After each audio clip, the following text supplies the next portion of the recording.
and welcome back to a series of lectures on floriculture. We are talking about bulbous perennials, and today we will talk about cannas. Canna is an important ornamental which essentially is considered to be a ornamental which was derived from the New World. It is said that historically up to the beginning of the 17th century, its commercial cultivation was restricted only to American continent. However, after its introduction into the Old World, its commercial cultivation became dominant almost throughout the world as such. Ordinarily, this is a plant which is essentially perennial in nature and gets adapted to tropical conditions dominantly, even though at present it has been domesticated and commercially cultivated even in temperate, sometimes subalpine and even alpine areas, especially along the Himalayas from north to the eastern part. This plant essentially is the single genus of family Cannaceae, which has about 10 species, and almost all of them are commercially cultivated as ornamental. This is usually two basic parameters. One, wherein the foliage of this particular plant, that is the leaf of this particular plant canna, was actually historically used as a naturally available ethnic vegetable. That is, a foliage part which was commercially consumed by the local dwellers in American continent as a naturally available vegetable material. However, after the flowers were identified, as well as the variability in their size, in their color, in their production, in their quality, in their quantity was analyzed, people tried to domesticate it not only as a useful vegetable but also as a commercial ornamental. It is said that it was for the first time tried to be domesticated in Europe around 1848 by an honest person which was normally referred to as a gentleman gardener. His actual name is Theodore Any. He is the man who is given the credit of actually trying to domesticate the cannas in Europe. It is said that he got certain rhizomatous portions from America and tried to plant them under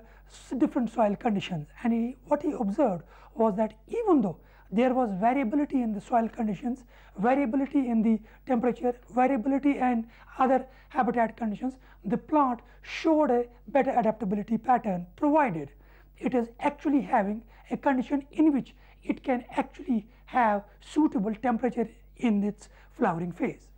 It was seen that once its introduction into Europe succeeded, it was introduced into Asia,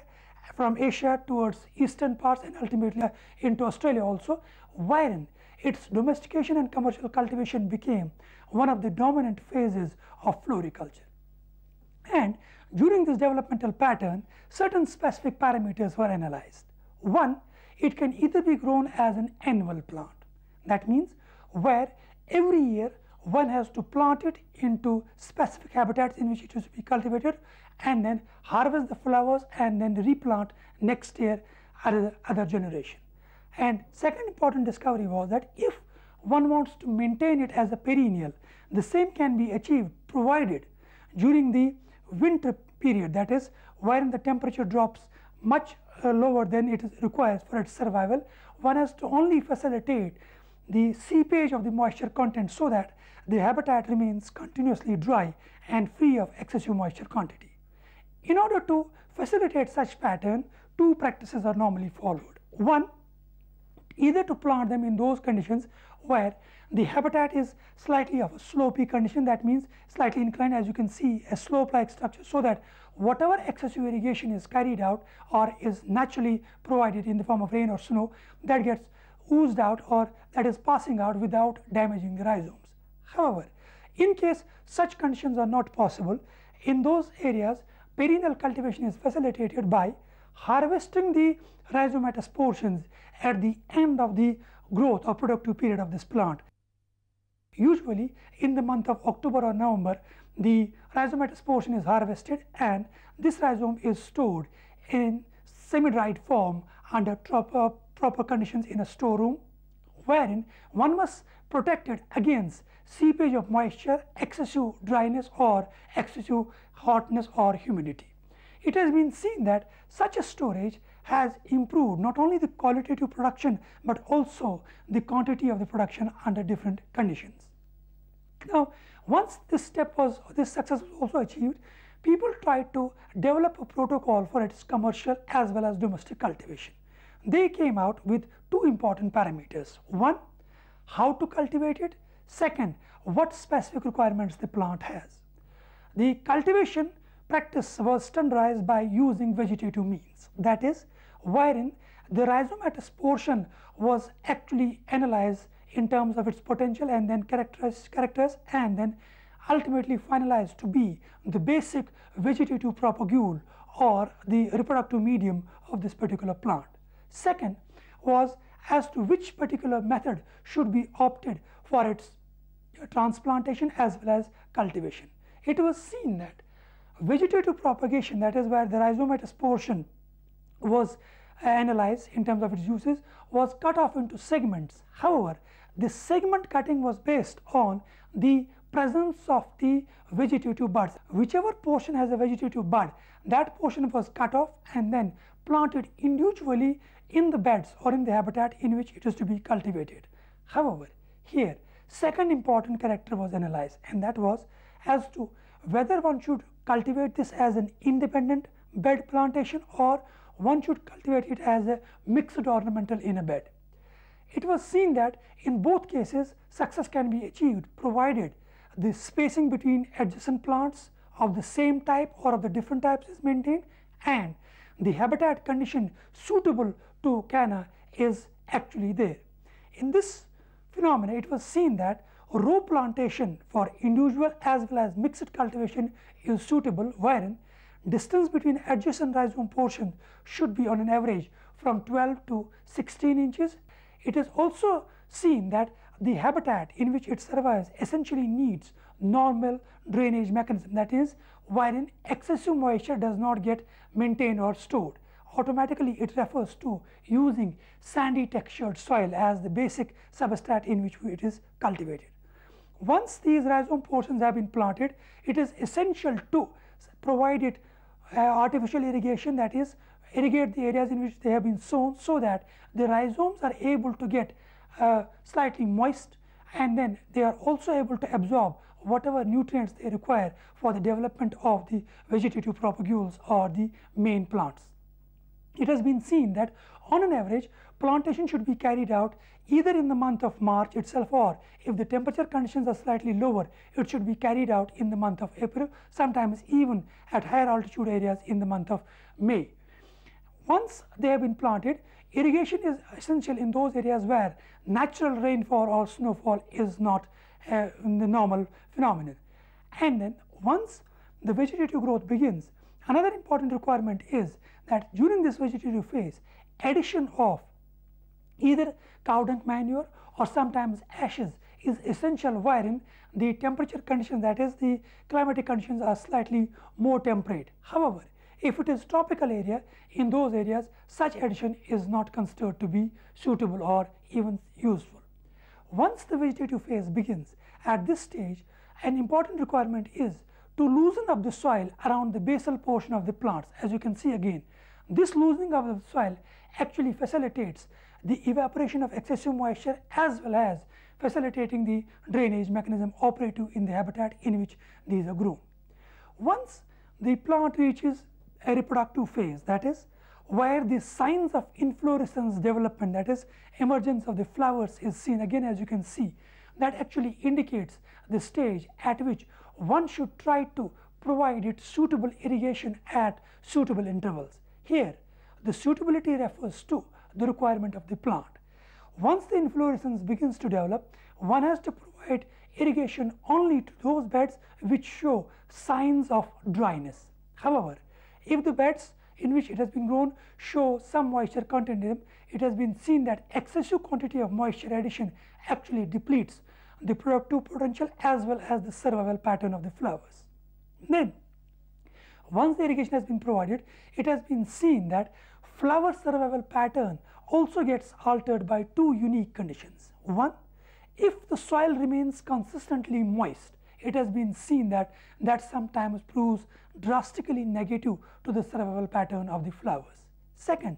if the plant gets exposed to extremely shady conditions where the temperature as well as the sunlight is slightly poorer, it has again been seen that in those areas canna production as well as canna quality in terms of its commercial value gets depleted. As you can see, shady condition plants, moist condition plants showing slightly depleted productive potential.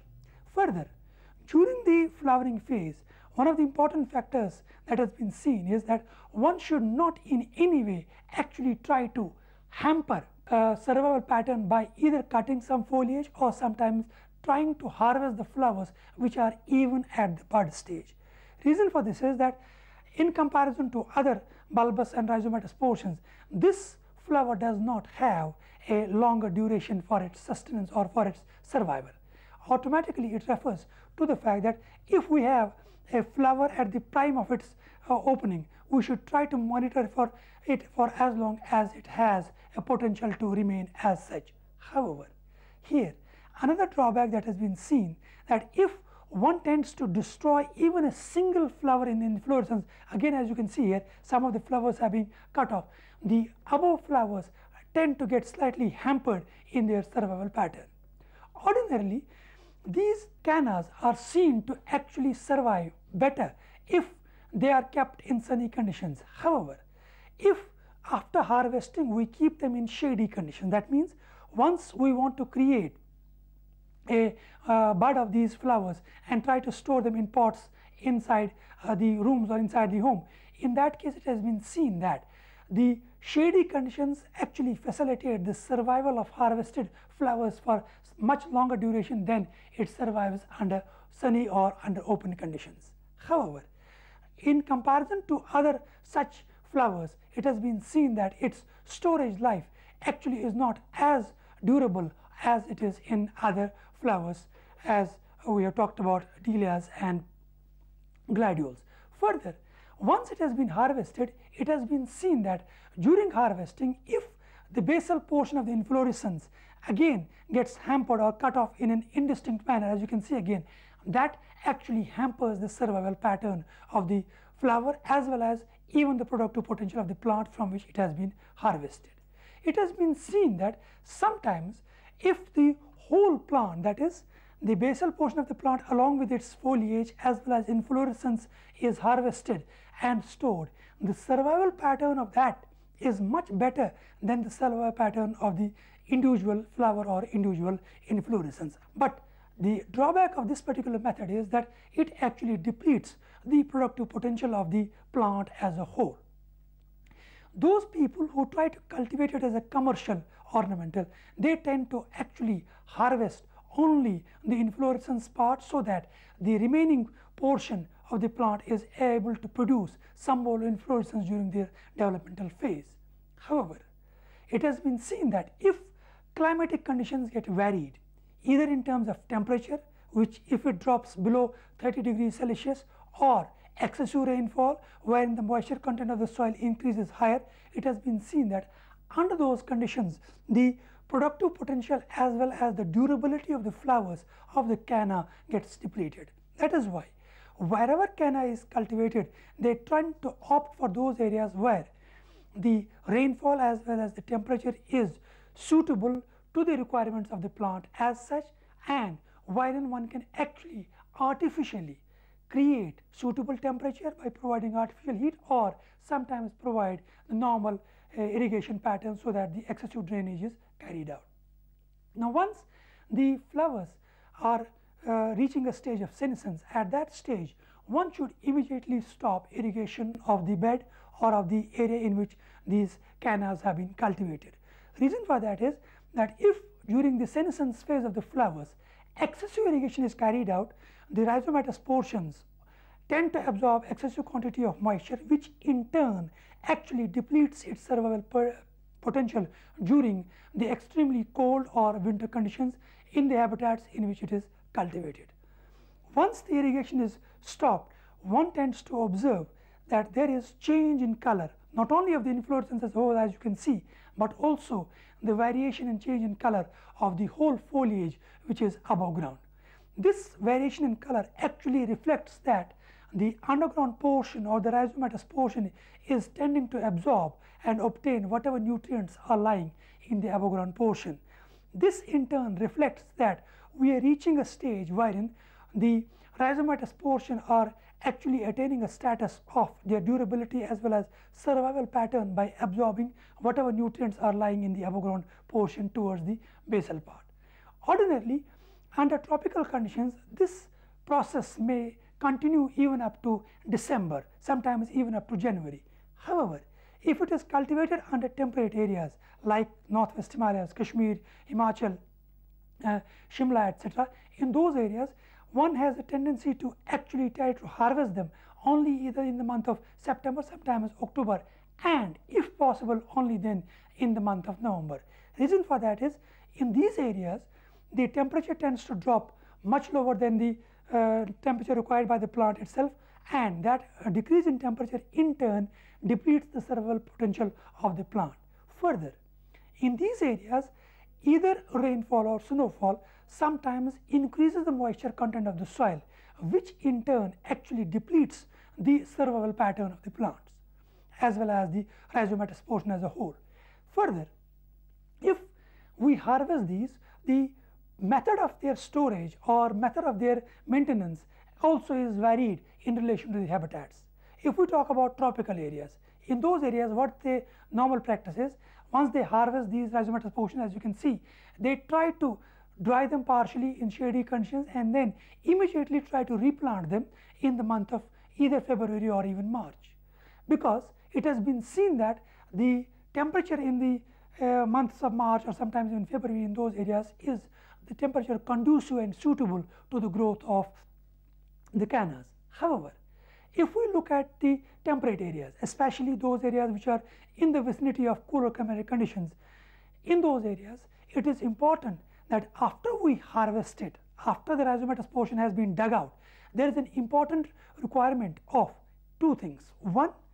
try to expose them to slightly hotter shady conditions so that whatever excessive moisture content is lying within the rhizomes and in the roots and rootlets outside it, that is drained off, and whatever habitat media, soil, sand, other materials are lying adhered to the rhizome, they are drying up and they are manually removed from this. At this stage, we have to store them under those conditions wherein whatever nutrients, whatever moisture and whatever required materials the rhizome has is maintained and sustained by it for the period for which it is to be stored in these conditions. Ordinarily, it is carried out by storing them either in underground pits, the normal practice that is followed for tulips and other rhizomatous portions, or sometimes they are stored on open shelves wherein the condition of that store room is well aerated, not too hot, not too cold or not too humid. Reason for this is that hotness, coldness or humidity actually drastically affects the survival pattern as well as productive potential of these cannas. Further, if in these conditions any moisture content or excessive concentration of any nutrient or any other material is deposited or getting deposited into these rhizomatous portion, that in turn has been seen to facilitate development of fungi and pests on these rhizomes and immediately tends to destroy not only their survival pattern, but also their productive potential in the next growing season. In this way, we have seen that under temperate conditions, especially in the northern parts of India, they either tend to store it under underground pits or in the storehouses, and then as soon as the normal productive season, that is the months of March ending or April or sometimes even May at high altitude areas with suitable temperature is there, they tend to transplant it and sow them into beds. However, here the first and foremost important requirement is to analyze the method by which one can actually propagate or multiply the rhizome of one canna that was cultivated as a single plant last year could be multiplied into more than one plant in the next growing season. Here in this case, as you can see, the normal practice is to identify those areas of the rhizome in which we have the buds or plateau of buds significantly present. That means a rhizome can have either 1 bud or 2 buds or 3 buds. On the basis of these number of vegetative buds on that rhizome, the rhizome of canna is divided into segments, so that each rhizome portion at least has 1, sometimes even 2 buds in this. As you can see again, this concept is essentially important, because next year from one rhizome of previous year one can actually presume to have more than one plant growing, and automatically this will help a commercial cultivator of not only multiplying but also improving the productive potential. At this stage one should also see that whatever manual incision or cutting has been carried out of the rhizome, that is carried out in a manner in which the cells or the sections are cut out obliquely. As you can see again, oblique sections are cut, so that these oblique sections essentially facilitate the development of the roots and rhizomes in the coming growing season. This concept has helped not only to multiply cannas but also improve their storage potential as well as commercial quality. On this basis, in the tropical parts as well as subtropical parts, its cultivation, its domestication, its commercial production has been improved to a level wherein it is sometimes compared to dahlias and gladiols as an important ornamental of perennial nature, without actually having to be kept under one condition or under one habitat condition. One can alter its habit, one can alter its habitat and maintain it for as long as one needs. This has become one of the backbones of the commercial ornamental industry, and at present many people are trying to not only domesticate it under different conditions but also try to cultivate it commercially. My advice to all of those who are interested in its commercial cultivation is that they should analyze not only the variation in color but also variation in size. Try to isolate them so that each one of them is cultivated independently, and at the time of sale or marketing they can claim that they have actually been able to identify different cultivars, different varieties, variation in size, variation in color, so that that trade in turn will earn them lots of benefits for the commercial production of the cannas. I hope that those who are interested in its cultivation would have benefited from this lecture, and if they need to actually get some more information, they can actually get it from different floricultural boards and organizations, which in turn provide all the necessary requirements free of cost to them. And in future, any developmental pattern should be carried out in consultation with such floriculture departments. I hope that this lecture has given you some suitable guidelines for the commercial cultivation of the cannas for your commercial cultivation and trade. Thank you.